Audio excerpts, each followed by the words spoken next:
Hello! How is everybody doing today? Alright, so today we're going to be reading The Essentials of Marketing, the McGraw-Hill edition. And Essentials of Marketing, let's see here. If I can open the first page. Yes, Essentials of Marketing. A marketing strategy planning approach. Let's see. William D. Perrault, Joseph P. Cannon, and E. Jerome McCarthy. Today we are reading Chapter 1.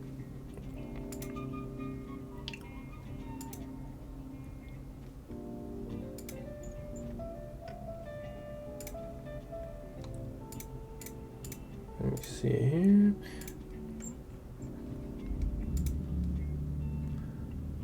So, Chapter 1, Marketing's Value to Consumers, Firms, and Society. Let's get started right after I turn off the music.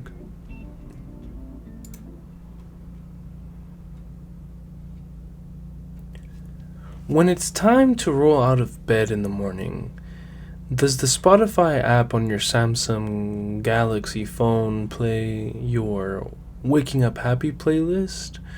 Or is it your roommate blasting the Chainsmokers? Me personally, I have an iPhone, and I hate the Chainsmokers. I would not live with anybody that listens to the Chainsmokers.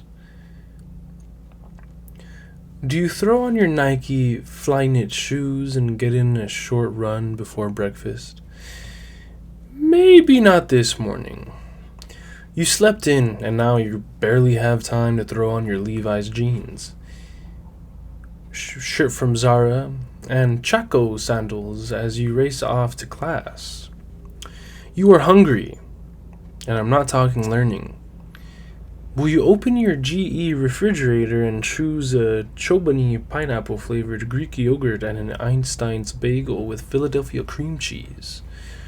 Or maybe you grab a chicken apple sausage breakfast sandwich at Caribou Coffee in the Student Union.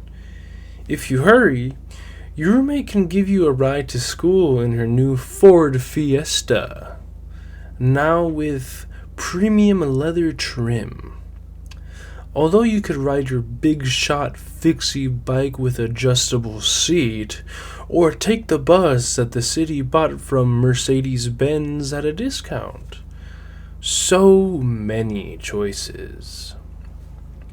When you think about it, you can't get very far into a day without bumping into marketing and what the whole marketing system does for you. It affects every aspect of our lives, often in ways we don't even consider. In other parts of the world, people wake up each day to different kinds of experiences. A family in a rural African village may have little choice about what food they will eat or where their clothing will come from. In the world of more economically developed countries, consumers find plenty of choices on store shelves. And if no one buys a particular color, size, or style, then companies stop producing it. So, you may have trouble finding a chicken apple sausage sandwich in Hangzhou, China, where the locals are more likely lined up waiting for Gan Kishi's steamed buns. One brand found around the world is Nike. How has Nike become the choice for so many professional and casual athletes around the world? Is it the more than $1 billion Nike spends each year for endorsements from star athletes like LeBron James and Cristiano Ronaldo? Maybe it's the innovations like Nike's self-lacing sneakers, lightweight Flyknit shoes, and its Nike Plus software apps. What part do the 24,000 retailers that carry Nike products play? Do Nike's connections with tens of millions of consumers on Twitter, Instagram, and Facebook build customer relationships? And just how much, if at all, do these marketing strategy decisions affect Nike's sales and profits? More than 50 years ago, Phil Knight and his college track coach Bill Bowerman founded Blue Ribbon Sports, later renamed Nike, to distribute Japanese running shoes. A few years later, they were designing, producing, and selling athletic shoes. Nike really took off after signing basketball star Michael Jordan to endorse its basketball shoes. The Air Jordan line took the market by storm. Nike raced further ahead when its advertising agency came up with the "Just Do It" slogan and an ad campaign that covered television, magazines, and billboards around the world. Just Do It. Just Do It helped carry Nike through the 1990s while profits soared on rising sales aided by low-cost foreign production. Things haven't always gone smoothly for Nike. In the late 1990s, the company came under attack when it was reported that some of its suppliers used child labor. At first, Nike denied responsibility, claiming it couldn't control how its suppliers operated. But public protests showed that society expected more from a large, successful corporation, and Nike began to closely monitor its suppliers' labor practices. Since then, Nike's social responsibility efforts have turned around its reputation. For example, Nike recently set an ambitious sustainability goal to double its sales while having its environmental impact. While having its environmental impact. Already, 3/4 of its shoes and apparel contain some recycled material. Strategy decisions like these don't immediately increase Nike's profits, but Nike makes a better world when it recognizes the future of sport is interlocked with the future of our planet. Noel Kinder, Nike's Chief Sustainability Officer. Another Nike marketing decision was quite a bit more controversial. One of Nike's sponsored athletes, NFL quarterback Colin Kaepernick, became a divisive figure when he kneeled during the pre-game playing of the national anthem. That choice divided a nation, with some supporting his stand for social justice and others claiming he was unpatriotic. It eventually cost Kaepernick his job when no team wanted to sign the controversial player. Then Nike jumped into the fray with an advertising campaign featuring Kaepernick and the tagline, "Believe in something, even if it means sacrificing everything." Almost instantly, athletes, consumers, celebrities, and even the President of the United States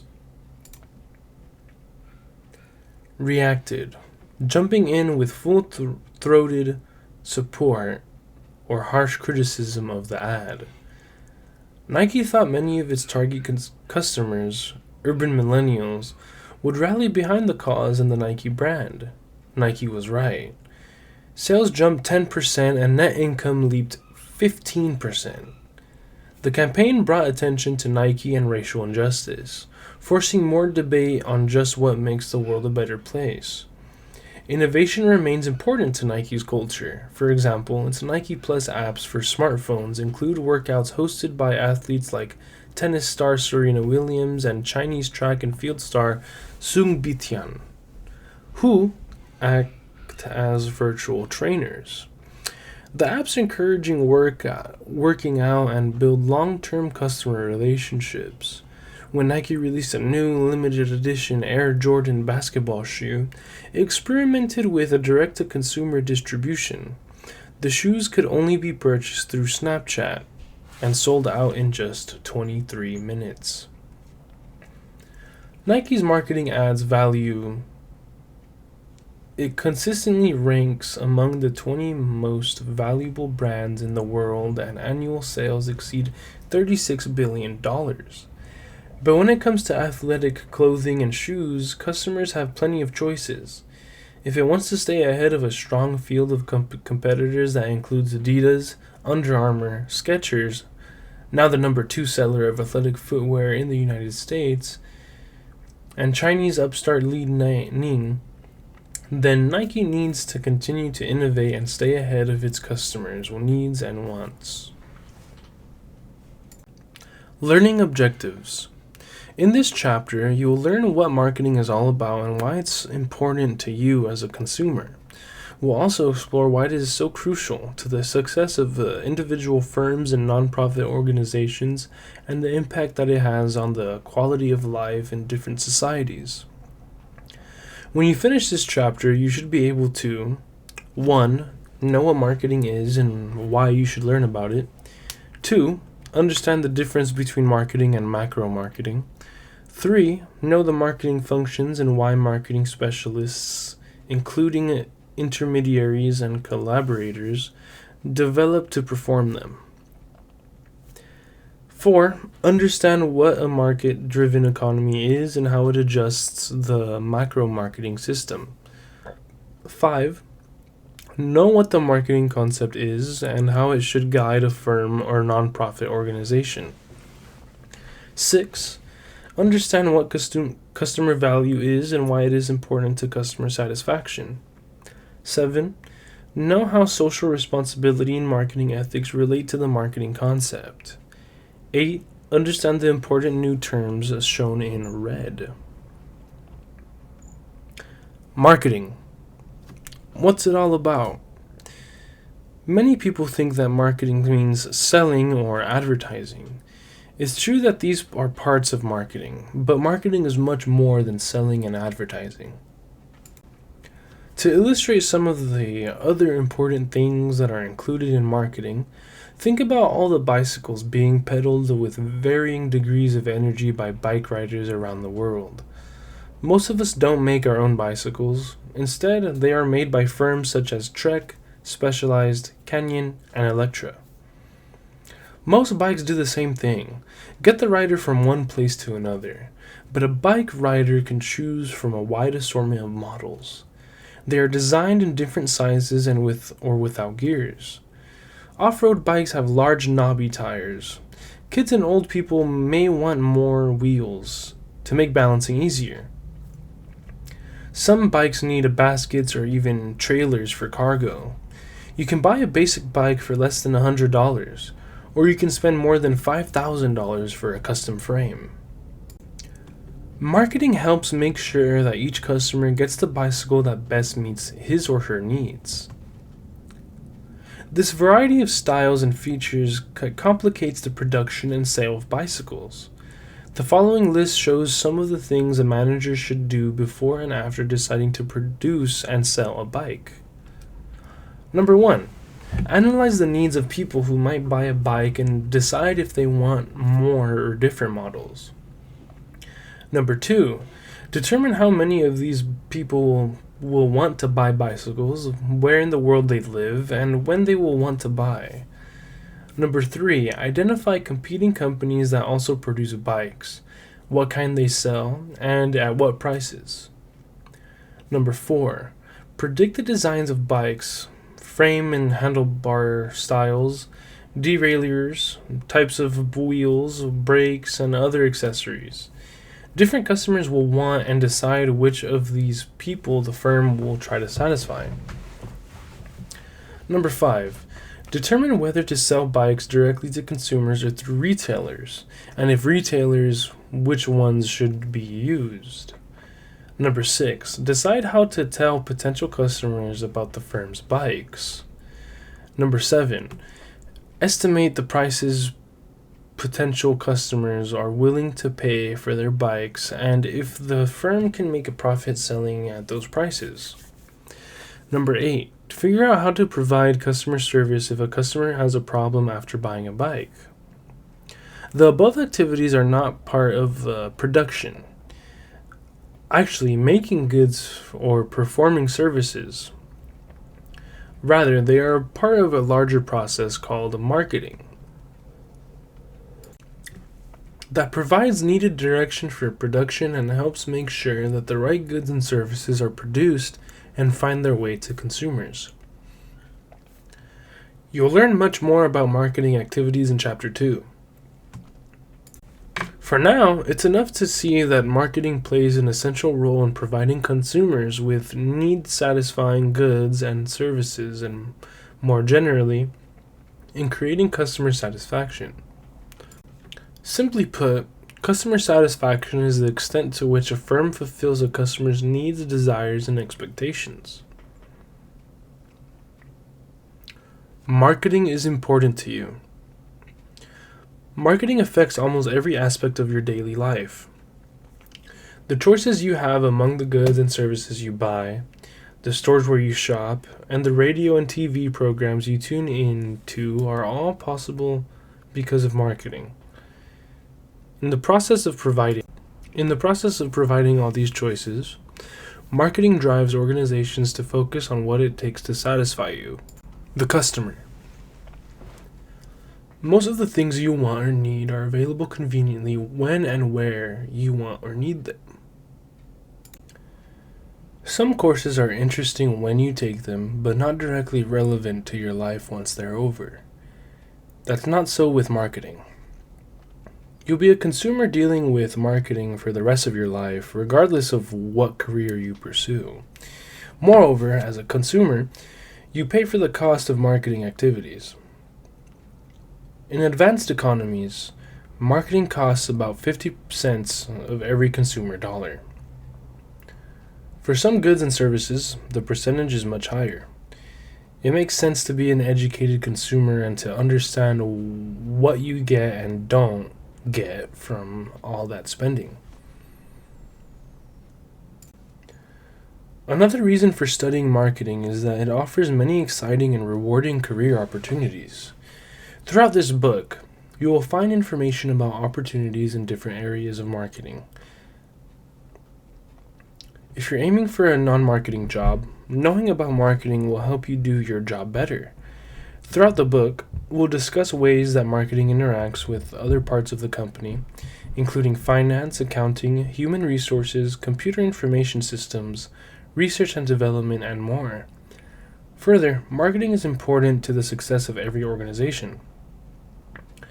Beyond that, the same basic principles used to sell soap or breakfast cereal are used to sell ideas, politicians, healthcare services, environmental sustainability, museums, and even colleges. No matter what job you end up doing, you are very likely to have to understand others' needs and perhaps persuade people to behave differently or change their minds about something. Doctors and nurses often need to persuade patients to take their medicine and change their eating habits. Managers have to understand people that work with them and convince them to change behaviors to increase their job performance. Marketing principles will help you achieve those goals and maybe help you get your next job. You will probably be seeking a job sometime soon, offering your services as an accountant, a salesperson, a computer programmer, a financial analyst, or perhaps a store manager. Or maybe you will be looking for an opportunity with more responsibility or higher pay where you currently work. You will have more success getting what you want when you take a marketing approach and try to figure out how to best satisfy the needs, interests, and desires of a current or prospective employer, the same way a business looks at its customers. Much of what you learn about how businesses market their products and services to consumers can be applied in the job market. Even your resume is part of a marketing campaign to sell yourself to an employer. See Appendix C for more details on how to write your personal marketing plan. An even more basic reason for studying marketing is that marketing plays a big part in economic growth and development. One key reason is that marketing encourages research and innovation, the development and spread of new ideas, goods, and services. As firms offer new and better ways of satisfying consumer needs, customers have more choices among products, which fosters competition for consumers' money. This competition drives down prices. Moreover, when firms develop products that really satisfy customers, fuller employment and higher incomes can result. The combination of these forces means that marketing has a big impact on consumers' standard of living, and it is important to the future of all nations. How should we define marketing? In our bicycle example, we saw that a producer of bicycles has to perform many customer-related activities besides just making bikes. The same is true for an insurance company or an art museum. This supports the idea of marketing as a set of activities done by an individual organization to satisfy its customers. On the other hand, people can't survive on bicycles and art museums alone. In advanced economies, it takes goods and services from thousands of organizations to satisfy the many needs of society. Further, society needs some sort of a marketing system to organize the efforts of all the producers, wholesalers, and retailers required to satisfy the varied needs of all its citizens. So marketing is also an important social process. We can view marketing in two ways, from a micro view as a set of activities performed by organizations, and also from a macro view as a social process. Yet in everyday use, when people talk about marketing, they have the micro view in mind. So that is the way we will define marketing here. However, the broader macro view that looks at the whole production distribution system is also important. So later we will provide a separate definition and discussion of macro marketing. Marketing is the performance of activities that seek to accomplish an organization's objectives by anticipating customer or client needs and directing a flow of need-satisfying goods and services from producer to customer or client. Let's look at this definition. Marketing applies to both profit and non-profit organizations. Profit is the objective for most business firms, but other types of organizations may seek more members or acceptance of an idea. Customers or clients may be individual consumers, business firms, nonprofit organizations, government agencies, or even foreign nations. Although most customers and clients pay for the goods and services they receive, others may receive them free of charge or at a reduced cost through private or government support. Marketing isn't just selling and advertising. Unfortunately, some executives still think of it that way. They feel that the job of marketing is to get rid of whatever the company happens to produce. In fact, the aim of marketing is to identify customers' needs and meet those needs so well that the product almost sells itself. This is true whether the product is a physical good, a service, or even an idea. If the whole marketing job has been done well, customers don't need much persuading. They should be ready to buy, and after they buy, they'll be satisfied and ready to buy the same way the next time. Marketing should begin with potential customer needs, not with the production process. Marketing should try to anticipate needs, and then marketing, rather than production, should determine whether goods and services are to be developed, including decisions about product features, design and packaging, prices or fees, transporting and storing policies, advertising and sales tactics, and after the sale, installation, customer service, warranty, and perhaps even disposal and recycling policies. Consider Francis Sodebo, maker of fresh packaged meals, sandwiches, and pasta, sold in grocery stores. Sodebo's consumer research found some customers had an unmet need. They wanted to satisfy midday hunger in a healthy way. The research showed that whereas busy consumers were willing to buy a high-quality to-go salad, they found current choices skimpy and unsatisfying. Sodebo developed new salads that were convenient, delicious, and filling. On the way to market, Sodebo tested different recipes and packages to find what consumers and retailers liked the best.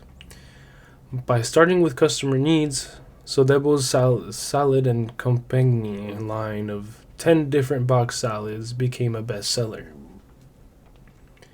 This does not mean that marketing should try to take over production, accounting, and financial activities. Rather, it means that marketing, by interpreting customers' needs, should provide direction for these activities and try to coordinate them. The idea that marketing involves a flow of need-satisfying offerings from a producer to a customer implies that there is an exchange of the need-satisfying offering for something else, such as the customer's money. Marketing focuses on facilitating exchanges. In fact, marketing doesn't occur unless two or more parties are willing to exchange something for something else. For example, in a pure subsistence economy, where each family unit produces everything it consumes, there is no need to exchange goods and services and no marketing is involved. Although each producer-consumer unit is totally self-sufficient in such a situation, the standard of living is typically relatively low. Keep in mind that a marketing exchange is usually part of an ongoing relationship, not just a single transaction. Rather, the goal is continuing sales and an ongoing relationship with the customer. In the future, when the customer has the same need again, or some other need that the firm can meet, other sales will follow. A consumer does not visit her local Shell station once, but perhaps every week or two. As long as Shell's gas, coffee, or service satisfies her, she is likely to keep going to the same gas station. This flow of need-satisfying goods and services builds a long-lasting relationship that benefits both the firm and the customer. Because you are probably preparing for a career in management, the main focus of this text will be on managerial marketing, or the micro view of marketing. We will see marketing through the eyes of the marketing manager. The marketing ideas we will be discussing throughout this text apply to a wide variety of situations. They are important for new ventures started by one person as well as big corporations.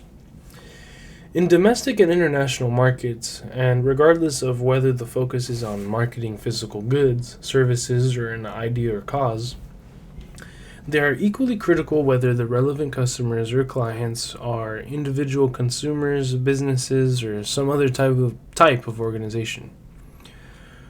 For editorial convenience, we will sometimes use the term firm as a shorthand way of referring to any type of organization, whether it is a business, political party, or religious organization, a government agency, or the like.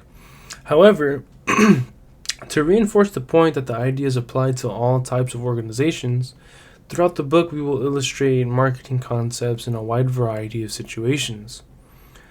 One of the challenges for many of today's consumer products companies involves addressing the needs of a growing market in developing countries. Makers of many health and beauty products, for example, have found a potential market with the rural poor. For an example of how effective micro-marketing can be used to appeal to this growing market, read What's Next? Marketing to Developing Countries' Rural Poor.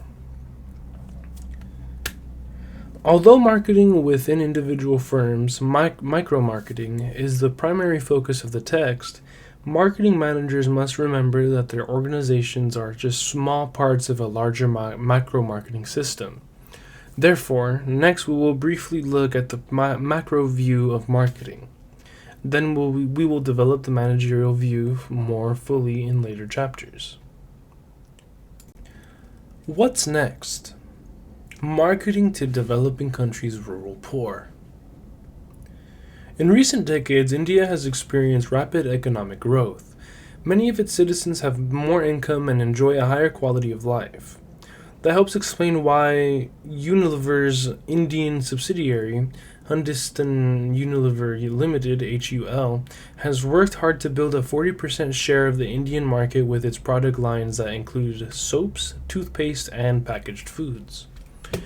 Previously, HUL focused on India's cities, where customers with money were concentrated.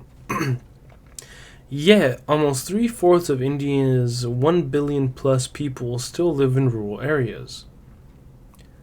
About a third of these rural villages still lack access to electricity, and less than half have basic sanitation. Many of them have an income of less than $2 a day. Conventional wisdom suggests that these poor rural villagers have too little money to be an attractive market, and it's expensive to distribute products to far-flung villages. But now that is changing. HUL's marketing managers decided that Indian villagers represent an opportunity for growth, and that villagers might benefit if they could purchase the soaps, toothpaste, and packaged food products that HUL is successfully selling in urban areas of India. HUL tailored a new marketing strategy to this target market. Many products are repackaged in sachets, small bags that contain a 1 or 2 day supply. HUL prices the small sachets so that villagers can afford them, and that in turn gives customers a chance to try quality products that were previously priced. HUL created its Shakti Ammas, Women Entrepreneurs, program to communicate the benefits of its products and distribute them in remote rural areas. The program sets up rural women as home-based distributors and sales agents. These women stock HUL products at their home and go door to sell them. They also organize meetings in local schools and at village fairs to educate fellow villagers on health and hygiene issues. This program continues to evolve. To provide wider distribution, male entrepreneurs, Shaktiman, were recruited and given bicycles. The bikes allow each Shaktiman to cover 5 or 6 nearby villages, far more than the Shakti Ammas previously covered on foot.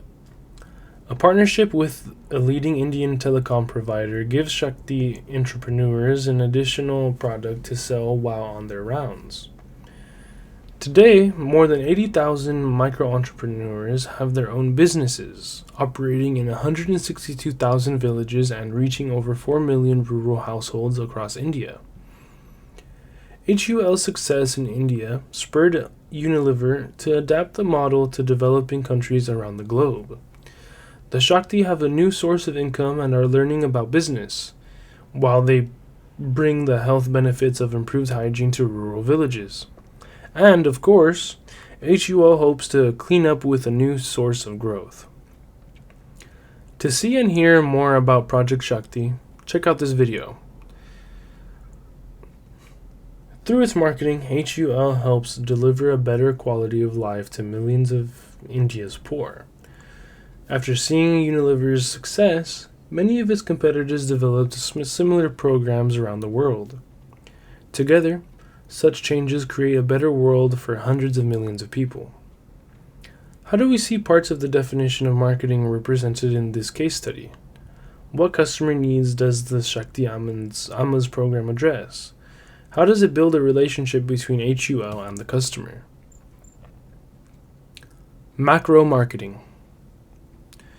Macro marketing is a social process that directs an economy's flow of goods and services from producers to consumers in a way that effectively matches supply and demand and accomplishes the objectives of society. With macro marketing, we are still concerned with the flow of need-satisfying goods and services from producer to consumer. However, the emphasis with macro marketing is not on the activities of individual organizations. Instead, the emphasis is on how the whole marketing system works. This includes looking at how marketing affects society and vice versa. Every society needs a macro marketing system to help match supply and demand. Different producers in a society have different objectives, resources, and skills. Likewise, not all consumers share the same needs, preferences, and wealth. In other words, within every society there are both heterogeneous, highly varied supply capabilities and heterogeneous demands for goods and services. The role of a macro marketing system is to effectively match this heterogeneous supply and demand and, at the same time, accomplish society's objectives. An effective macro marketing system delivers the goods and services that consumers want and need. It gets products to them at the right time, in the right place, and at a price they're willing to pay. It keeps consumers satisfied after the sale and brings them back to purchase again when they are ready. That's not an easy job, especially if you think about the variety of goods and services a highly developed economy can produce and the many kinds of goods and services consumers want. Effective marketing in an advanced economy is difficult because because producers and consumers are often separated in several ways. As Exhibit 1-1 shows, exchange between producers and consumers is hampered by spatial separation, separation in time, separation of information, separation in values, and separation of ownership. You may love your cell phone, but you probably don't know when or where it was produced or how it got to you. The people in the factory that produced it don't know about you or how you live. The producer knows it wants to make that phone at a low cost and isn't sure what features and benefits you are seeking. In addition, most firms specialize in producing and selling large amounts of a narrow assortment of goods and services. This allows them to take advantage of mass production with its economies of scale, which means that as a company produces larger numbers of a particular product, the cost of each unit of the product goes down. Yet most consumers want to buy only a small quantity. They also want a wide assortment of different goods and services. Apple makes millions of iPhones in a few factories in China, but most customers want to buy just one.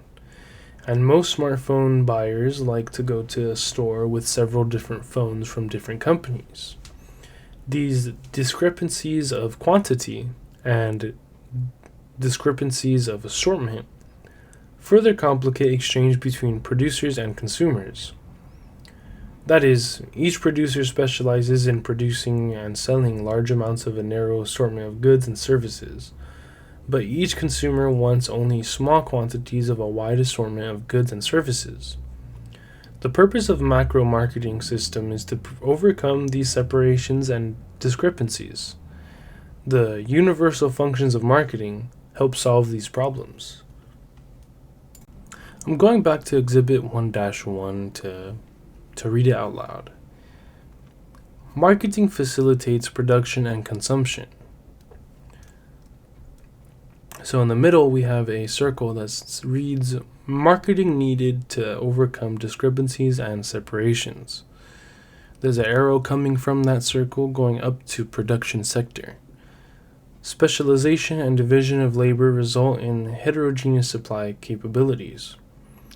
At the bottom of the diagram, there's consumption sector, which has an arrow from the middle circle down to it.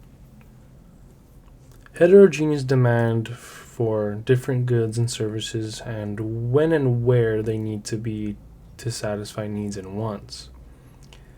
Going back to the middle, marketing needed to overcome discrepancies and separations.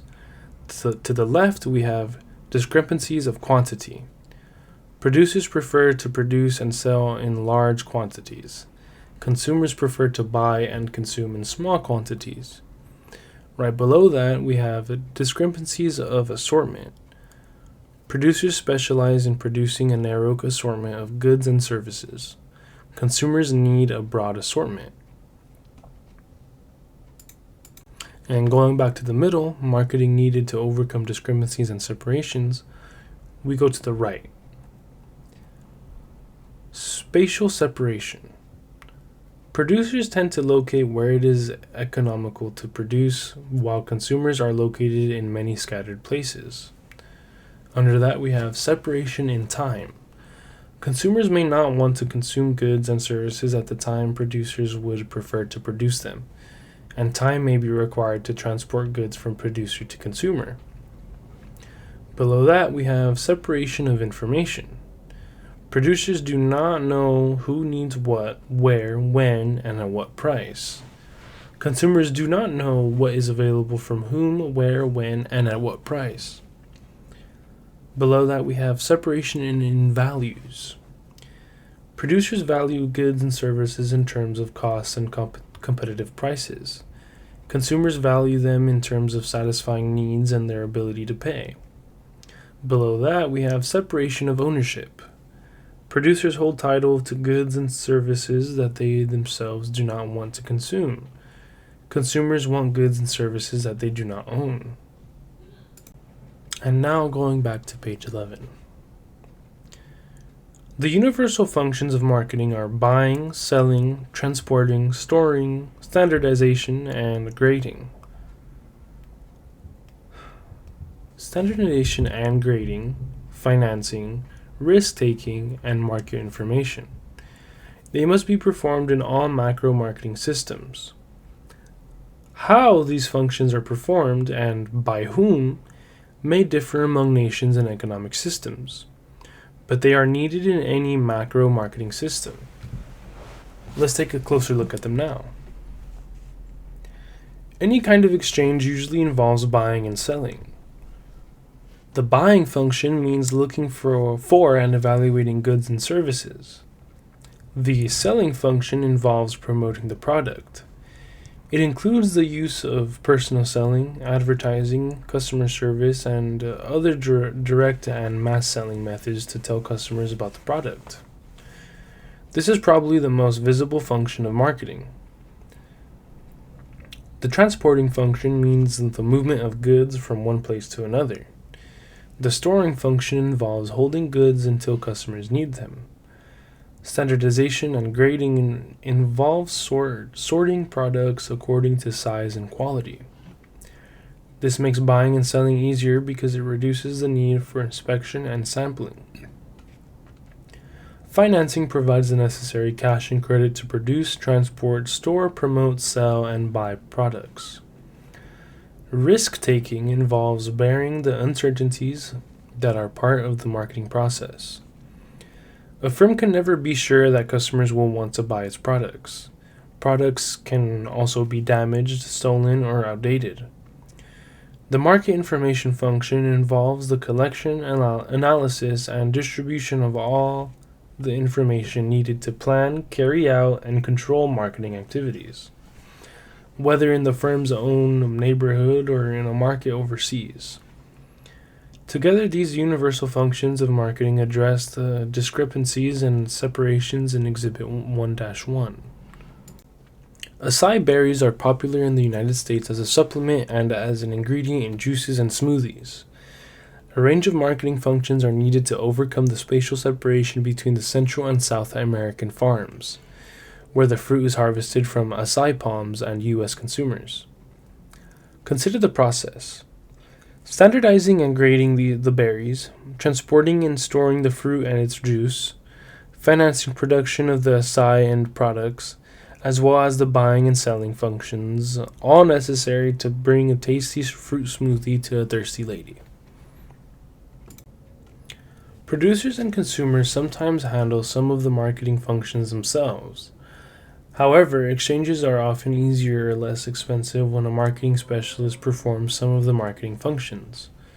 For example, both producers and consumers may benefit when an intermediary, someone who specializes in trade rather than production, plays a role in the exchange process. In chapters 10, 11, and 12, we'll cover the variety of marketing functions performed by the two basic types of intermediaries: retailers and wholesalers. Imagine what it would be like to shop at many different factories and farms for the wide variety of brands of packaged foods that you like rather than at a well-stocked local grocery store. Although wholesalers and retailers must charge for services they provide, this charge is usually offset by the savings of time, effort, and expense that would be involved without them. So these intermediaries can help make the whole macro marketing system more efficient and effective. A wide variety of other marketing specialists may also help smooth exchanges among producers, consumers, or intermediaries. These specialists are collaborators, firms that facilitate or provide one or more of the marketing functions other than buying. These collaborators include advertising agencies, marketing research firms, independent product testing laboratories, internet service providers, public warehouses, transporting firms, communication companies, and financial institutions, including banks. Walmart and Google recently partnered to allow customers to shop by voice with Google Assistant. The collaboration helps both parties advance their marketing goals. From a macro marketing viewpoint, all of the marketing functions must be performed by someone, an individual, producer, or consumer, an intermediary, a marketing collaborator, or, in some cases, even a national government. No function can be completely eliminated. However, from a micro viewpoint, not every firm must perform all of the functions. Rather, responsibility for performing the marketing functions can be shifted and shared in a variety of ways. Further, not all goods and services require all the functions at every level of their production. Pure services, like a plane ride, don't need storing, for example. But storing is required in the production of the plane and while the plane is not in service. Intermediaries and collaborators develop and offer specialized services that facilitate exchange between producers and consumers. Instagram offers services that help a firm create advertising campaigns. Instagram is a collaborator. It facilitates its clients' selling function. Companies that produce building supplies work with an intermediary such as Home Depot to better serve the electricians, plumbers, and carpenters that buy and use its products. Regardless of who performs the marketing functions, in general, they must be performed effectively and efficiently, or the performance of the whole macro marketing system will suffer. With many different possible ways for marketing functions to be formed in a macro marketing system, how can a society hope to arrive at a combination that best serves the needs of its citizens? To answer this question, we can look at the role of marketing in different types of economic systems. The role of marketing in economic systems. All societies must provide for the needs of their members. Therefore, every society needs some sort of economic system. The way an economy organizes to use scarce resources to produce goods and services and distribute them for consumption by various people and groups in the society. How an economic system operates depends on a society's objectives and the nature of its political institutions. But regardless of what form these take, all economic systems must develop some method, along with appropriate economic institutions, to decide what and how much is to be produced and distributed by whom, when, to whom, and why. 40 or 50 years ago, many countries' economies, including China's and Russia's, were directed by government officials. In a command economy, government officials decide what and how much is to be produced and distributed by whom, when, to whom, and why. These decisions are usually part of an overall government plan, so command economies are also called planned economies. It sounds good for a government to have a plan, but as a practical matter, attempts by a government to dictate an economic plan often don't work out as intended. Countries with command economies often had little variety, so consumers had a few choices. And because the government struggled to forecast what consumers would want, there were often shortages of goods and services. As a result, consumers were often dissatisfied with the systems. Over time, most planned economies transitioned to a system that left decision-making to customers and producers.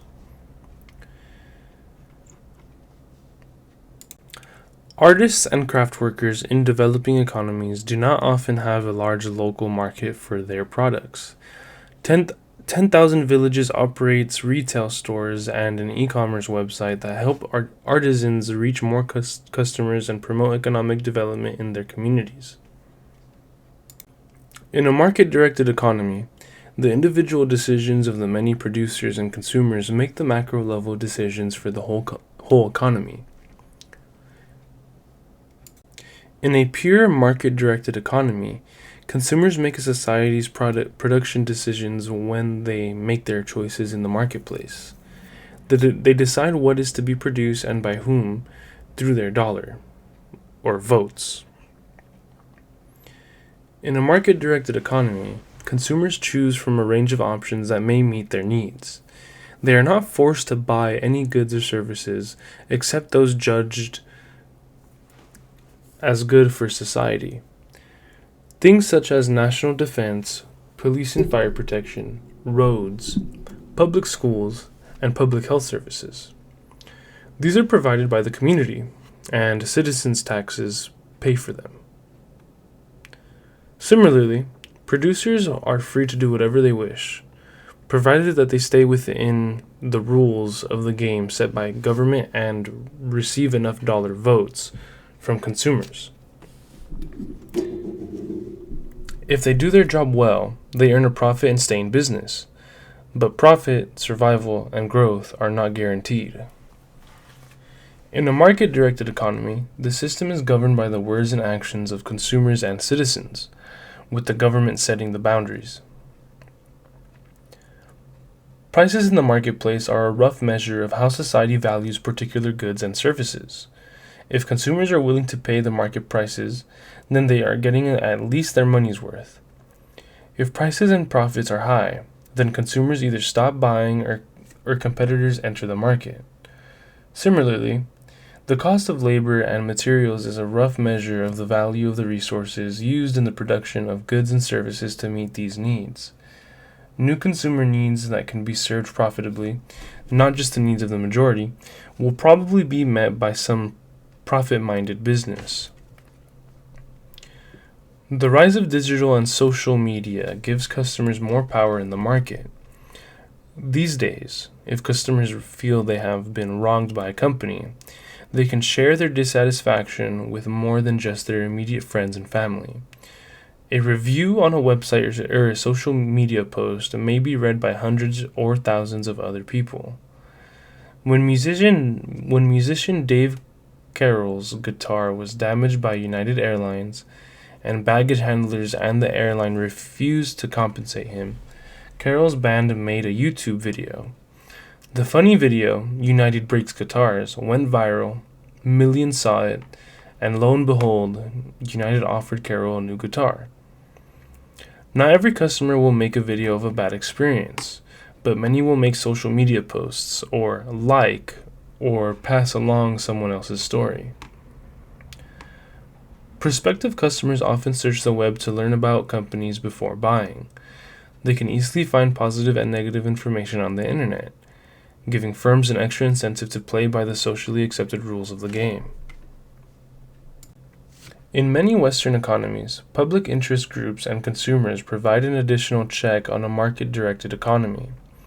For example, the Center for Science in the Public Interest, CSPI, is a consumer watchdog group that pressures food companies to make healthier products. CSPI regularly issues reports on unhealthy foods like the high fat content in movie theater popcorn and Chinese food. The consulting firm UL TerraChoice regularly exposes firms that make false or exaggerated environmental claims about their products. The American economy and most other Western economies are mainly market-directed, but not completely. Society assigns supervision of the system to the government. For example, besides setting and enforcing the rules of the game, government agencies control interest rates and the supply of money. They also set import and export rules that affect international competition, regulate radio and TV broadcasting, sometimes control wages and prices, and so on. Government also tries to be sure that property is protected, contracts are enforced, individuals are not exploited. No group unfairly monopolizes markets. Advertising is honest, and producers deliver the kinds and quality of goods and services they claim to be offering. Exhibit 1-2, Model of a Market-Directed Macro Marketing System. We start at the top box with many individual producers, heterogeneous supply. All the arrows go down to intermediaries and collaborators. The two boxes, intermediaries and collaborators, goes down to perform universal marketing functions. That box then goes down to another box which states to overcome discrepancies and separation of producers and consumers. Next on the way down we have to create value and direct flow of need-satisfying goods and services. Directly below that we have many individual consumers, heterogeneous demand. To the right we have a box with arrows that leads into every other box aforementioned. Checks on the system include: customers vote with their dollars based on prices charged. Customers voice satisfaction and dissatisfaction. Public interest groups share information. And the government sets the rules of the game. So far, we have described how a market-directed macro marketing system adjusts to become more effective and efficient by responding to customers and public interest groups and staying within government regulations. See Exhibit 1-2. As you read this book, you will learn more about how marketing affects society and vice versa. You'll also learn more about specific marketing activities and be better informed when drawing conclusions about how fair and effective the macro marketing system is. For now, however, we'll return to our general emphasis on a managerial view of the role of marketing in individual organizations. Marketing's role has changed a lot over the years. It's clear that marketing decisions are very important to a firm's success. But marketing hasn't always been so complicated.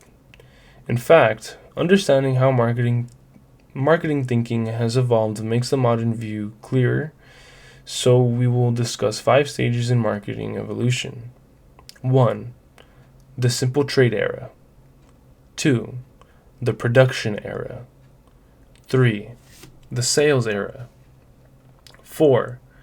The marketing department era. And 5. The marketing company era. We'll talk about these eras as if they applied generally to all firms, but keep in mind that some managers still have not made it to the final stages. They are stuck in the past with old ways of thinking. When societies first moved towards some specialization of production and away from a subsistence economy where each family raised and consumed everything it produced, traders played an important role. Early producers for the market made products that were needed by themselves and their neighbors. As bartering became more difficult, societies moved into the simple trade era, a time when families traded or sold their surplus output to local distributors. These specialists resold the goods to other consumers or other distributors. This was the early role of marketing, and it is still the focus of marketing in many less developed areas of the world. In fact, even in the United States, the United Kingdom, and other more advanced economies, marketing didn't change much until the Industrial Revolution brought larger factories more than 150 years ago. In the past, many banks created products but left it to the marketing department to sell them. In today's more competitive environment, banks conduct research to discover customer needs, then develop products that meet those needs. This leads to more satisfied customers. When Bank of the Wichitas added an online branch, it decided to use an untraditional approach and called it Redneck Bank. Redneck Bank offers customers flat-out free checking and convenience served with a healthy dollop of humor. The approach has been successful, and the small bank from Oklahoma quickly added customers from all over the United States. From the Industrial Revolution until the 1920s, many companies were in the production era, some still are today. The production era is a time when a company focuses on production of a few specific products, perhaps because few of these products are available in the market. If we can make it, it will sell. Is management thinking characteristic of the production era? Because of product shortages, many nations, including some of the post-communist republics of Eastern Europe, continue to operate with production era approaches. By about 1930, most companies in the industrialized Western nations had more production capability than ever before. Now, the problem wasn't just to produce, but to beat the competition and win customers. This led many firms to enter the sales era. The sales era is a time when a company emphasizes selling because of increased competition. For most firms in advanced economies, the sales era continued until at least 1950. By then, sales were growing rapidly in most areas of the economy. The problem was deciding where to put the company's effort. Someone was needed to tie together the efforts of research, purchasing, production, shipping, and sales. As the situation became more common, the sales era was replaced by the marketing department era. The marketing department era is a time when all marketing activities are brought under the control of one department to improve short-run policy planning and to try to integrate the firm's activities. Since 1960, most firms have developed at least some managers with a marketing management outlook. Many of these firms have even graduated from the marketing department era into the marketing company era. The marketing company era is a time when, and in addition to short-run marketing planning, marketing people develop long-range plans, sometimes 5 or more years ahead, and the whole company effort is guided by the marketing concept. What does the marketing concept mean? The marketing concept means that an organization aims all of its efforts at satisfying its customers at a profit. The marketing concept is a simple but very important idea. The marketing concept is not a new idea. It has been around for a long time, but some managers show little interest in customers' needs. These managers still have a production orientation, making whatever products are easy to produce and then trying to sell them. They think of customers existing to buy the firm's output rather than of firms existing to serve customers, and, more broadly, the needs of society. Well-managed firms have replaced this production orientation with a marketing orientation. A marketing orientation means trying to carry out the marketing concept. Instead of just trying to get customers to buy what the firm has produced, a marketing-oriented firm tries to offer customers what they need. 3 basic ideas are included in the definition of the marketing concept. 1. Customer satisfaction. 2. A total company effort. And 3. Profit, and or other measures of long-term success, not just sales as an objective. See Exhibit 1-3. These ideas warrant further discussion. Give the customers what they need. Seems so obvious that it may be hard for you to see why the marketing concept requires special attention. However, people don't always do the logical thing, especially when it means changing what they've done in the past. When customers have choices, they choose companies that best meet their needs, desires, and expectations. They purchase again from these companies, and they tell their friends about the great experience. This all starts with customer satisfaction. Ideally, all managers should work together as a team. Every department may directly or indirectly impact customer satisfaction. But some managers tend to build fences around their own departments. There may be meetings to try to get them to work together, but they come and go from the meetings worried only about protecting their own turf. Exhibit 1-3. Organizations with a marketing orientation carry out the marketing concept. Exhibit 1-3 is a summary of the marketing concept, showing customer satisfaction, total company effort, and profit and/or other measures of long-term success as an objective, all contributing in harmony to fulfill the marketing concept. We use the term production orientation as a shorthand way to refer to this kind of narrow thinking and lack of a central focus in a business firm. But keep in mind that this problem may be seen in sales-oriented sales representatives, advertising-oriented agency people, finance-oriented finance people, directors of nonprofit organizations, and so on. It is not so much a criticism of people who manage production.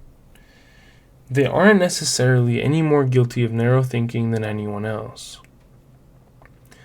The fences come down in an organization that has accepted the marketing concept. There may still be departments because specialization often makes sense. But the total system's effort is guided by satisfying customers' needs and wants, instead of what each department would like to do. The marketing concept provides a guiding focus that all departments adopt. It must be a philosophy of the whole organization, not just an idea that applies to the marketing department.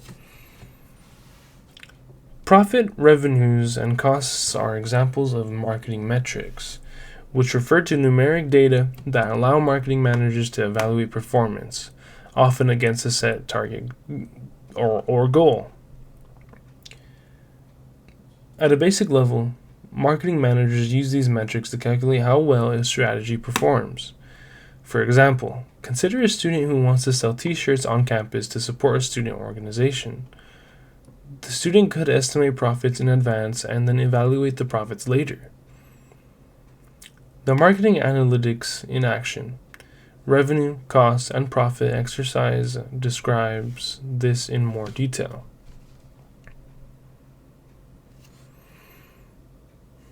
Firms must satisfy customers, but keep in mind that it may cost more to satisfy some needs than any customers are willing to pay. Or it may be much more costly to try to attract new customers than it is to build a strong relationship with and encourage repeated purchases from existing customers. So profit, the difference between a firm's revenue and its total costs, is the bottom line measure of the firm's success and ability to survive. It is the balancing point that helps the firm determine what needs it will try to satisfy with its total, sometimes costly, effort. Some organizations have other measures of long-term success. Most nonprofit organizations need revenues to exceed costs to survive long-term, but they may have other goals valued by employees and supporters. For example, a food bank may measure success by the number of meals it serves to the homeless. Many for-profit organizations consider more than profit. For example, many are concerned with their environment or their community. Even many for-profit businesses have measures that go beyond profits alone. Many organizations explicitly consider a triple bottom line, which measures an organization's economic, social, and environmental outcomes as a measure of long-term success. Profit is the economic outcome. Social refers to how the company's business activities affect its employees and other people in the communities where it operates. The third bottom line takes into account environmental responsibility, usually seeking to at least not harm the natural environment.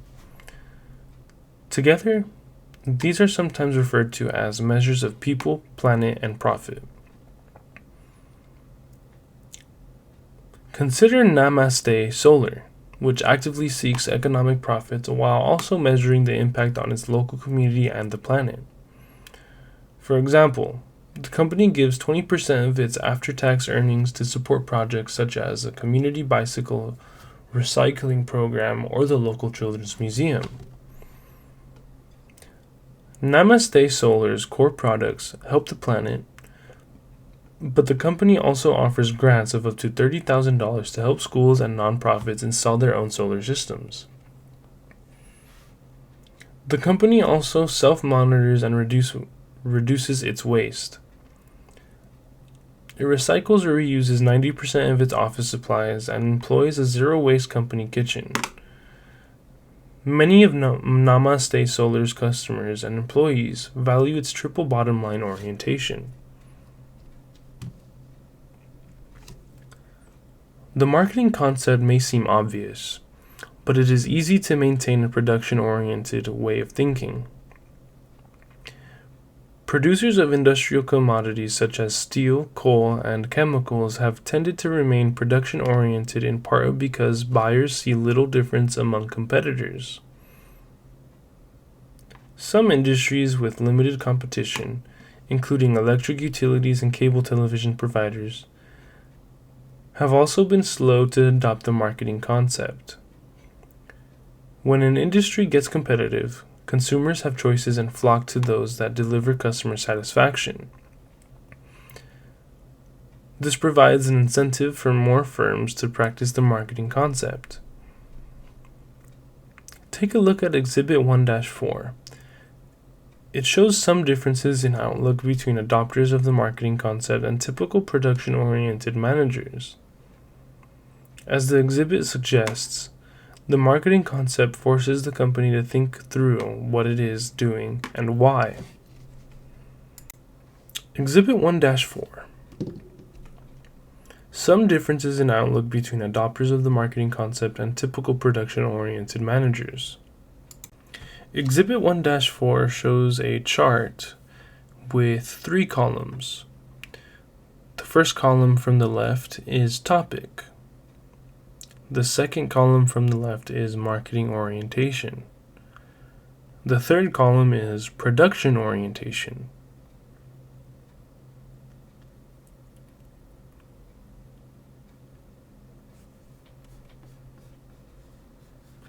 There are 8 rows. From the top to the bottom, we have attitudes toward customers, product offering, role of marketing research, interest in innovation, customer service, focus of advertising, relationship with customer, and costs. Going back to the top, attitudes toward customers, marketing orientation, customer needs determine company plans. Production orientation. Customers should be glad we exist, trying to cut costs and bringing out better products. Topic. Product offering. Marketing orientation. Company makes what it can sell. Production orientation. Company sells what it can make. Topic. Role of marketing research. Marketing orientation. To determine customer needs and how well company is satisfying them. Production orientation.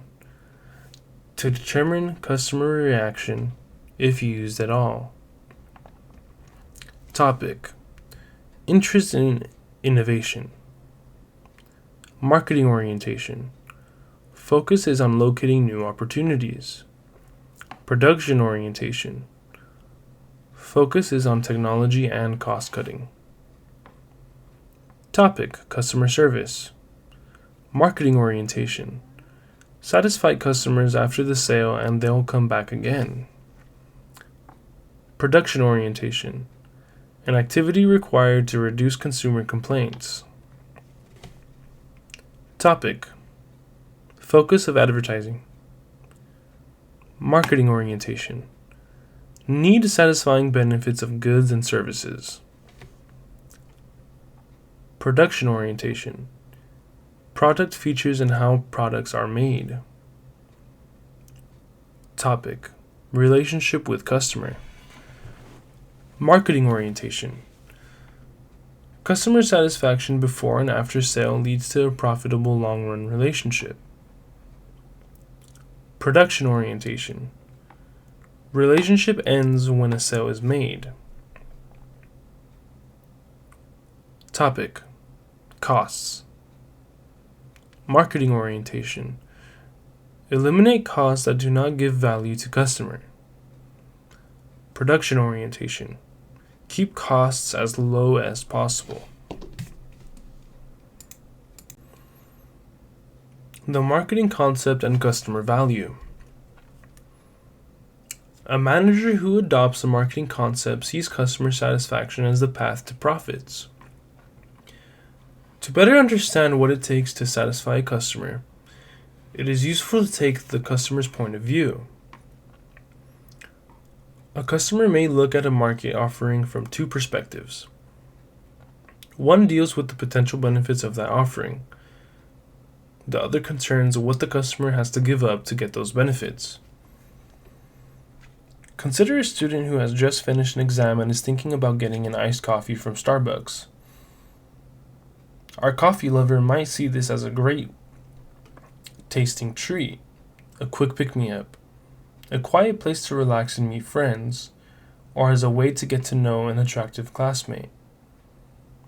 Clearly, different needs are associated with these different benefits. The cost of getting these benefits would include the price of the coffee and any tip to the server. But there might be other non-monetary costs. For example, how difficult it is to find parking is a convenience cost. Slow service could be an aggravation. As this example suggests, both benefits and costs can take many different forms. They also may vary depending on the situation. However, it is the customer's view of the various benefits and costs that is important. We want to repeat this important distinction. It is the customer's view of costs and benefits that is important. A company may want to offer a more fun atmosphere at its coffee shop. Excuse me. But whether it succeeds depends on the customer's perception. This leads us to the concept of customer value, the difference between the benefits a customer sees from a market offering and the cost of obtaining those benefits. Exhibit 1-5 shows the wide range of different types of benefits. For example, functional benefits could save a customer time or effort. Emotional benefits might deliver fun and entertainment or design and aesthetics, and life-changing benefits could increase motivation or feelings of belonging. Exhibit 1-5 also recognizes costs. Some people think that higher customer value comes from a low price, but that may not be the case at all. A good or service that doesn't meet a customer's needs results in low customer value, even if the price is very low. A high price may be more than acceptable when it obtains the desired benefits. Think again about our Starbucks example. You can get a cup of coffee for a much lower price, but Starbucks offers more than just a cup of coffee. Exhibit 1-5. Customer value equals benefits minus costs. In this diagram we have customer value equals benefits minus cost. and we have examples of different types of benefits and examples of different types of costs. I'm going to go over the different types of benefits first. Functional. Save time, simplify, provide information, reduce cost. Emotional. Provide fun and entertainment, lower anxiety, offer superior design and aesthetics, provide rewards in some form. Life-changing. Give hope, offer motivation, provide sense of affiliation and belonging, and support an organization that makes the world a better place. Now for examples of costs. Monetary. Money, interest rate, fees. Inconvenience. Time delayed to receive the benefit, and effort required to receive the benefit. Our definition of customer value might help you start thinking about how Starbucks could offer more customer value. Starbucks probably needs to start by providing a great tasting cup of coffee. But what else can increase customer value?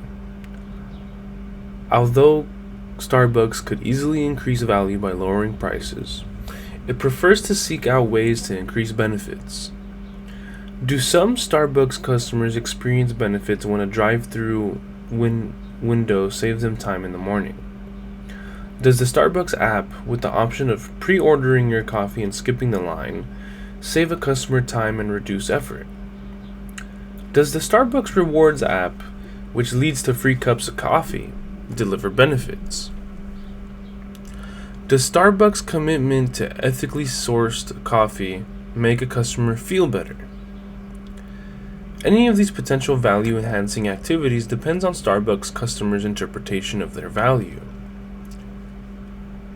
It is useful for a manager to evaluate ways to improve the benefits or reduce the costs of what the firm offers customers. However, this doesn't mean that customers stop and compute some sort of customer value score before making each purchase.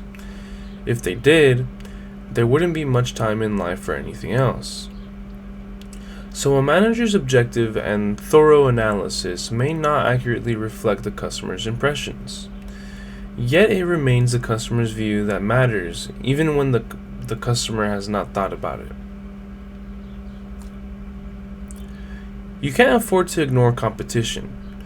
Consumers usually have choices about how they will meet their needs. If a firm hopes to win and keep customers over the long haul, that firm must offer a level of customer value greater than that offered by competitors. Consumers have choices, and they tend to choose options that deliver the most value. Companies recognize that an offering with a high value can change if the competition offers something better. Competition drives innovation and continuous improvements in most markets. When Uber entered the taxi market with a more convenient way to hail a ride, many taxi companies developed their own apps and improved service. After Tesla introduced its $50,000 Model S60 electric car with a range of 208 miles per charge, General Motors, GM, upped its game to bring out the $30,000 Chevrolet Bolt with a 238-mile range. Of course, there are other benefits to car ownership, and Tesla hopes its newest model delivers what some customers see as a better value than the Bolt. Firms that embrace the marketing concept seek ways to build a profitable long-term relationship with each customer. Even the most innovative firm faces competition sooner or later. Trying to get new customers by taking them away from a competitor is usually more costly than retaining current customers by really satisfying their needs.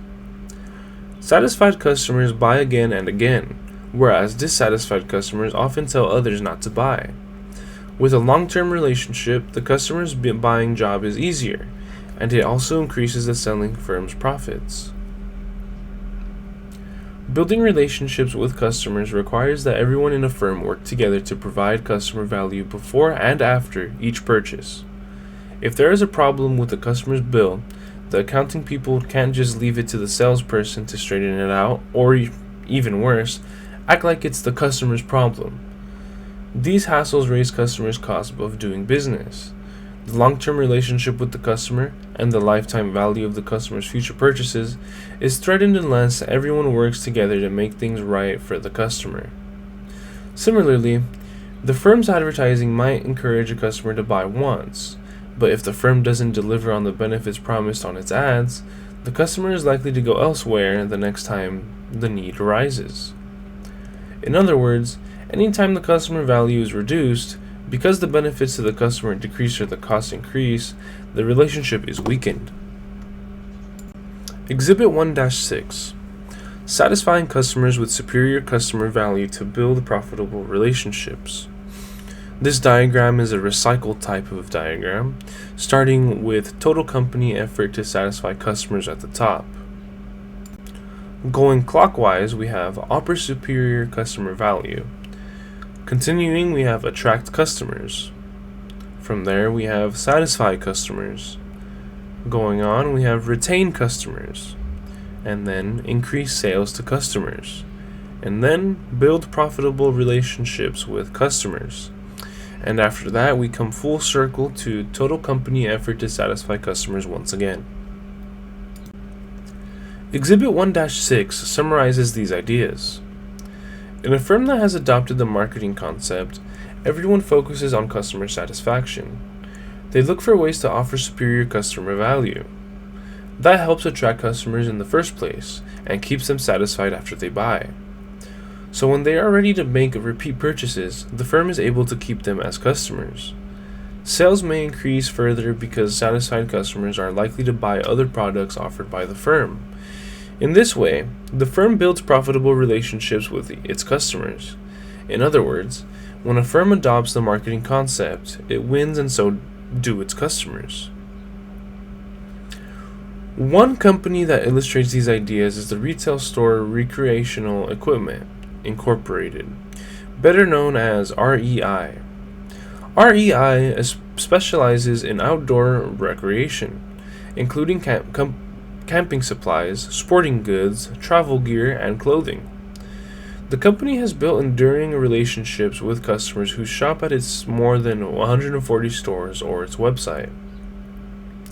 REI customers see superior value in the company's knowledgeable store staff and large selection of high-quality outdoor gear. The company attracts customers who learn about it from already satisfied customers, who see its stores in their town, or who wear about its clever promotions, like when it tells its customers it is closing on Black Friday, one of the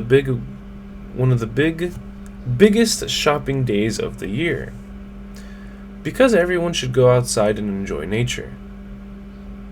Customers typically enjoy their shopping experiences at REI, and they become satisfied and repeat customers after using the outdoor equipment they purchase. REI's outdoorsy customers also appreciate that REI leads hundreds of outdoor companies in defending public lands. REI is operated as a co-op and is owned by its 6 million active members, who become lifetime members by paying $20. This sense of community also helps REI to retain customers. Members get special members-only coupons and an annual 10% rebate on all purchases. These extras enhance customer value and keep customers coming back. And when these loyal customers buy more next year, REI becomes even more profitable. Everyone at REI, from buyers who choose the merchandise it sells to, associates offering advice on the sales floor, focuses on increasing customer satisfaction. This virtuous cycle, see Exhibit 1-6, has helped REI become one of the hottest brands in retail. The marketing concept applies in non-profit organizations. The marketing concept is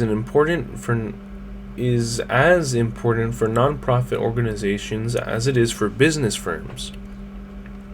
In fact, marketing applies to all sorts of public and private non-profit organizations, ranging from government agencies, healthcare organizations, educational institutions, and religious groups to charities. political parties, and fine arts organizations.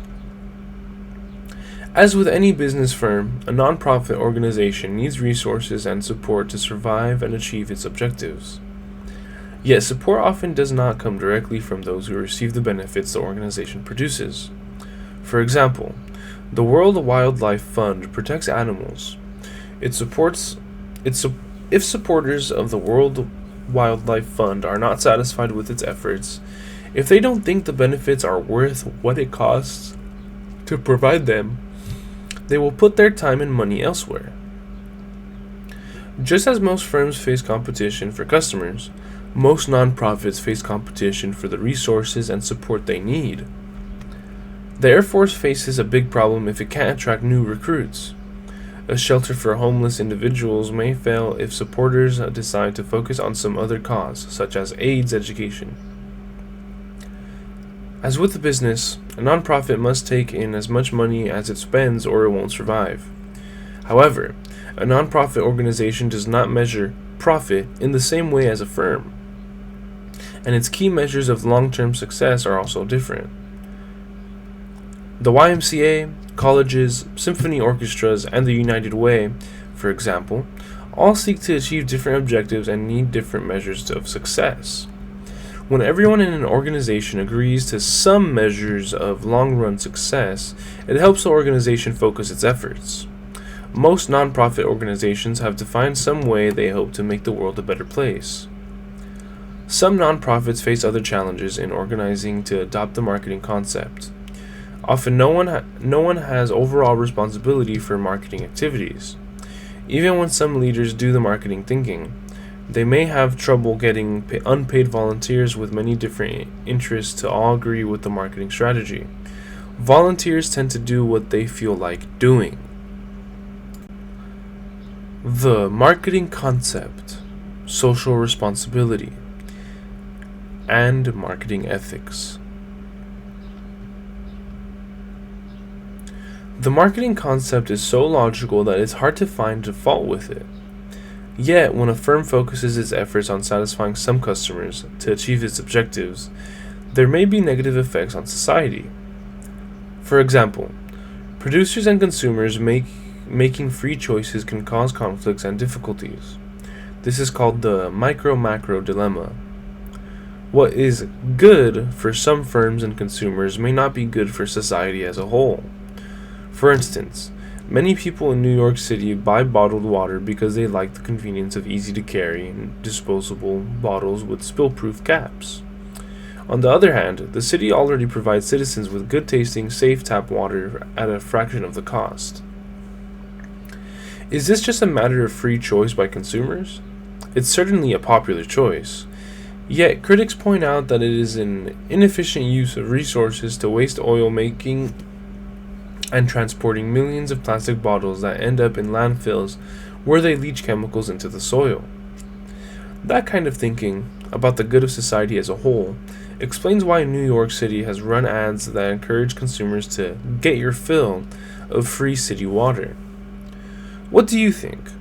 Should future generations pay the environmental price for today's consumer conveniences? Questions like these are not easy to answer. The basic reason is that many different people may have a stake in the outcomes and social consequences of the choices made by individual managers and consumers in a market-directed system. This means that marketing managers should be concerned with social responsibility, a firm's obligation to improve its positive effects on society and reduce its negative effects. As you read this book and learn more about marketing, you will also learn more about social responsibility in marketing and why it must be taken seriously. You'll also see that being socially responsible sometimes requires difficult trade-offs. Social responsibility can be difficult to assess when the effects in society are mixed. Take hydraulic fracturing, or fracking, a process that sends pressurized liquid deep into the ground to remove oil and natural gas. Some argue that fracking helps America become more energy independent, produces cleaner fuel compared to alternatives, and lowers gas prices, thus stimulating the economy. On the other hand, the chemicals and procedures used in fracking may harm the environment and cause earthquakes. The government and many oil and gas producers are working to minimize the negative effects, but as you can imagine, there are no easy answers for these conflicts. The issue of social responsibility in marketing also raises other important questions, for which there are no easy answers. Some consumers want products that may not be safe or good for them in the long run. Some critics argue that businesses should not offer high-heeled shoes, alcoholic beverages, marijuana, gambling, or sugar-coated cereals because they aren't good for some consumers in the long run. Similarly, bicycles and rollerblades are among the most dangerous products identified by the Consumer Product Safety Commission. Who should decide if these products will be offered to consumers? There are times when being socially responsible can increase not only a firm's profits but also its costs. Even though some consumers will pay premium prices to buy fair trade coffee, napkins made from recycled paper, hybrid cars that pollute less, or products made in overseas factories that pay a fair wage, these items may cost more to produce. At the same time, other consumers attach little or no value to these social measures and refuse to pay a higher price for such products. Consequently, many firms selling to this second group are reluctant to be more socially responsible. When a society feels that the social benefits are important, it may add regulations to create a level playing field for all firms and to ensure that these benefits are provided. For example, there are laws that protect rivers from water pollution and that restrict the use of child labor. Still, it is difficult for governments to impose regulations that govern all circumstances where such trade-offs occur. So, is the marketing concept really desirable? Socially conscious marketing managers are trying to answer these questions. Their definition of customer satisfaction includes long-range effects, as well as immediate customer satisfaction. They try to balance consumer, company, and social interests. A manager cannot be truly consumer-oriented and at the same time intentionally unethical. However, at times, problems and criticism may arise because a manager did not fully consider the ethical implications of a decision. In either case, there is no excuse for sloppiness when it comes to marketing ethics. The moral standards that guide marketing decisions and actions. Each individual develops moral standards based on his or her own values. That helps explain why opinions about what is right or wrong often vary from one person to another, from one society to another, and among different groups within the society. It is sometimes difficult to say whose opinions are correct. Even so, such opinions may have a very real influence on whether an individual's or a firm's marketing decisions and actions are accepted or rejected. So, marketing ethics are not only a philosophical issue, they are also a pragmatic concern. Problems may arise when one or a few individual managers don't share the same marketing ethics as others in the organization. A small number of people, or even one person operating alone, can damage a firm's reputation and even survival. Consider the scandal faced by Volkswagen when it came to light that the company had found a way to cheat on emission tests. When the company could not find a way to meet emissions reduction targets in its diesel vehicles, a few supervisors approved development of software designed to cheat emission testing systems. For years, about 11 million Volkswagen cars spewed as much as 40 times the allowable amount of pollutants. After this was discovered, Volkswagen paid out more than $23 billion in fines and fixes. To be certain that standards for marketing ethics are as clear as possible, many organizations have developed their own written codes of ethics. These codes usually state, at least at a general level, the ethical standards that everyone in the firm should follow in dealing with customers and other people. Many professional societies also have such codes. For example, the American Marketing Association's Code of Ethics, see Exhibit 1-7, sets specific ethical standards for many aspects of marketing. Exhibit 1-7, Summary of American Marketing Association Statement of Ethics. Preamble. The American Marketing Association commits itself to promoting the highest standard of professional ethical norms and values for its members, practitioners, academics, and students. Norms are established standards of conduct that are expected and maintained by society and/or professional organizations. Values represent the collective conception of what communities find desirable, important, and morally proper. Values also serve as the criteria for evaluating our own personal actions and the actions of others. As marketers, we recognize that we not only serve our organizations but also act as stewards of society in creating, facilitating, and executing the transactions that are part of the greater economy. In this role, marketers are expected to embrace the highest professional ethical norms and the ethical values implied by our responsibility toward multiple stakeholders, e.g., customers, employees, investors, peers, channel members, regulators, and the host community. Ethical norms. As our marketers, we must do no harm, foster trust in the marketing system, embrace ethical values. Ethical values. Honesty. To be forthright in dealings with customers and stakeholders. Responsibility. To accept the consequences of our marketing decisions and strategies. Fairness. To balance justly the needs of the buyer with the interests of the seller. Respect. To acknowledge the basic human dignity of all stakeholders. Transparency. To create a spirit of openness in marketing operations. Citizenship. To fulfill the economic, legal, philanthropic, and societal responsibilities that serve stakeholders. Throughout the text, we will be discussing the types of ethical issues individual marketing managers face, but we won't be moralizing and trying to tell you how you should think on any given issue. Rather, by the end of the course, we hope that you will have some firm personal opinions about what is and is not ethical in micro-marketing activities. To help you think through your opinions, you will find ethical dilemmas in each chapter. As in the one below, the answer is not always obvious. Ethical dilemma. What would you do? A customer purchased a GE Profile refrigerator that comes with a 1-year warranty on parts and labor. The salesperson suggests that the customer consider the store's 3-year extended service plan to cover any problems with the refrigerator. The customer replies, "I'm getting a GE Profile because it's a reputable brand, and I have read these extended warranties aren't necessary." 14 months later, the customer returns to the store and complains that the ice maker on the refrigerator doesn't work right, and argues the store needs to make it right. If you were the store manager, what would you say? Would your response be any different if you knew that the customer was going to post a negative review on the company's website? We must admit that marketing, as it exists in the United States and other developed societies, has many critics.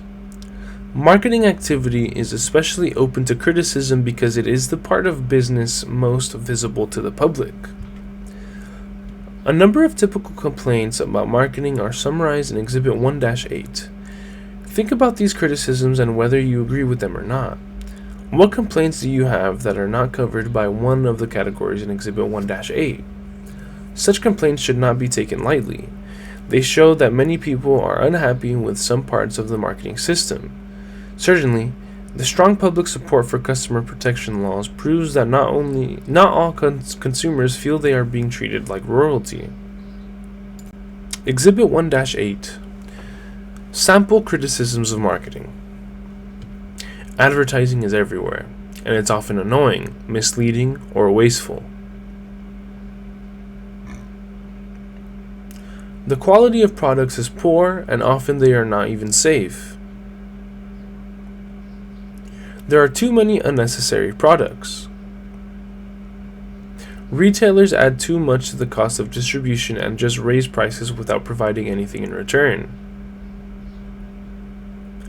Marketing serves the rich and exploits the poor. Marketers overpromise service, and when a consumer has a problem, nobody cares. Marketing creates interest in products that pollute the environment. Private information about consumers is collected and used to sell them things they don't need. Marketing makes people too materialistic and motivates them toward things instead of social needs. Easy consumer credit makes people buy things they don't need and can't afford. As the criticisms above suggest, some people believe that marketing's primary activity is convincing people to buy stuff they don't need and can't afford. We are not so naive that we don't recognize that at least some marketing managers and companies share this philosophy. That said, we believe that the vast majority of business people and companies believe that good marketing contributes to a better world. What do we mean by a better world? Our definition follows our discussion of the marketing concept, social responsibility, and marketing ethics. We believe a better world is one where 1. Buyers and sellers make better decisions, are healthier, and through their consumption choices or decision not to consume, experience a better quality of life. 2. Buyers and sellers make decisions that have less adverse impacts on others. And 3. Marketing strategy decisions address some of the world's most challenging problems, including hunger, poverty, and climate change. Many companies are stepping up to these challenges, and often find that such endeavors are profitable. We are not saying that this is a charitable endeavor. Exhibit 1-9 shows a few examples of marketing strategies that have made for a better world. Throughout this text, we will point out people, brands, and organizations that use marketing for a better world. We highlight these examples with a green box around the text and our hashtag M4BW, Marketing for a Better World, icon. We want to remind and hopefully inspire you to practice marketing for a better world. Exhibit 1-9, examples of companies using marketing for a better world. Vodafone and Safaricom created the mobile phone-based money platform M-Pesa, which allows people who lack access to bank accounts to join the larger economy. Kenya alone boasts more than 25 million users. Nestle. Recognizing the harms caused by sugar, Nestle has prioritized reducing sugar in its products. Its R&D department has created a prototype hollowed-out sugar crystal that may reduce the amount of sugar in some of its products, including chocolate, by 40%. Novartis brought essential medicines and education on hygiene to India's rural poor. Volvo. Acknowledging the automobile's contribution to environmental problems, Volvo announced that starting in 2019, every Volvo would run partially or completely on an electric engine. Cemex overhauled its business model and figured out how to help 500,000 Latin American families build their own home for 1/3 the usual time and cost, and still make a profit. Conclusion. The basic purpose of this chapter is to introduce you to marketing and highlight its value for consumers, firms, and society. In Chapter 2, we introduce a marketing strategy planning process that is the framework for ideas developed throughout the rest of the text, and that will guide your marketing thinking in the future. This chapter sets the stage for that by introducing basic principles that guide marketing thinking. You've learned about 2 views of marketing, both of which are important. One takes a micro view and focuses on marketing activities by an individual business or other type of organization. This is what most people, including most business managers, have in mind when they talk about marketing. But it's important to understand that marketing also plays a more macro role. Macro marketing is concerned with the way the whole marketing system works in a society or economy. It operates to make changes and relationships between producers and their customers more effective. We discussed the functions of marketing and who performs them. This includes not only producers and their customers, but also marketing specialists who serve as intermediaries between producers and consumers and other specialists, such as product testing labs and advertising agencies, who are collaborators and facilitate marketing functions. We explained how a market-directed economy works through the macro marketing system to provide consumers with choices. We introduced macro marketing in this chapter and will consider macro marketing issues throughout the text. But the major focus of this book is on marketing by individual organizations. Someone in an organization must plan and manage its activities to make certain that customer needs are satisfied. That's why understanding the marketing concept is another objective. The marketing concept is the basic philosophy that provides direction to a marketing-oriented firm. It stresses that the company's efforts should focus on satisfying some target customers at a profit. Production orientation firms tend to forget this. The various departments within a production-oriented firm let their natural conflicts of interest get in the way of customer satisfaction. We also... that was terrible. I am sorry about that. We also introduced the customer value concept. It is marketing's responsibility to make certain that what the firm offers customers really provides them with value that is greater than they can obtain somewhere else. In today's competitive markets, a firm must offer superior customer value if it wants to attract customers, satisfy them, and build beneficial long-term relationships with them. A final objective was for you to see how social responsibility and marketing ethics relate to the marketing concept. The chapter ends by considering criticisms of marketing, both of the way individual firms work and of the whole macro system. When you have finished reading this book, you will be better able to evaluate these criticisms. By learning more about marketing-oriented decision-making, you will be able to make more efficient and socially responsible decisions.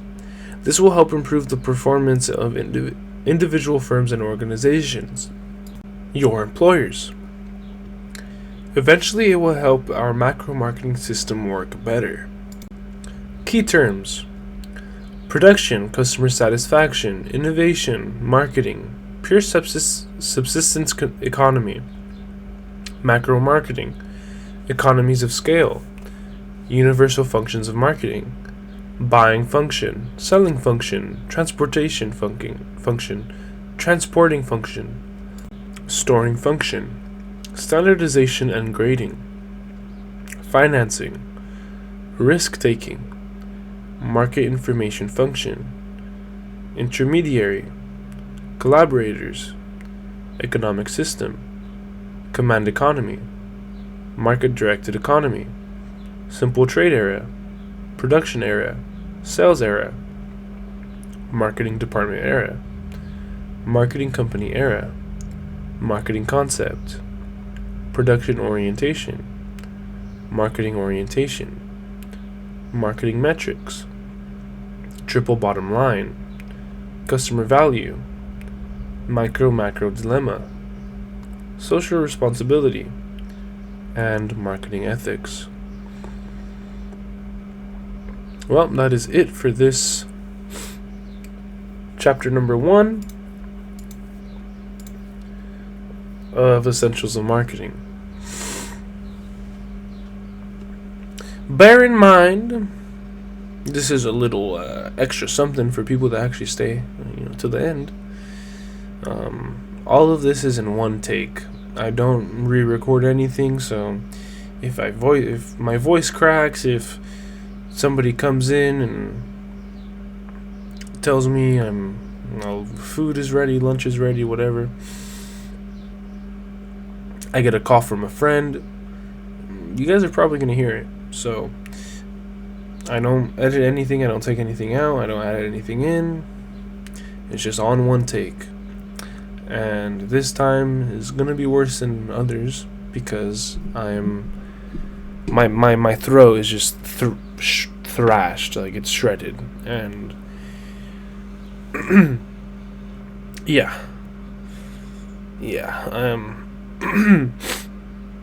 it's really hard to project and have consistency in your voice when you always feel that wall in your throat. Like, you have to avoid that little area of your throat in order not to start having a coughing fit. So that's that, and hope you guys enjoyed, and wish me luck on my throat recovery. Thank you.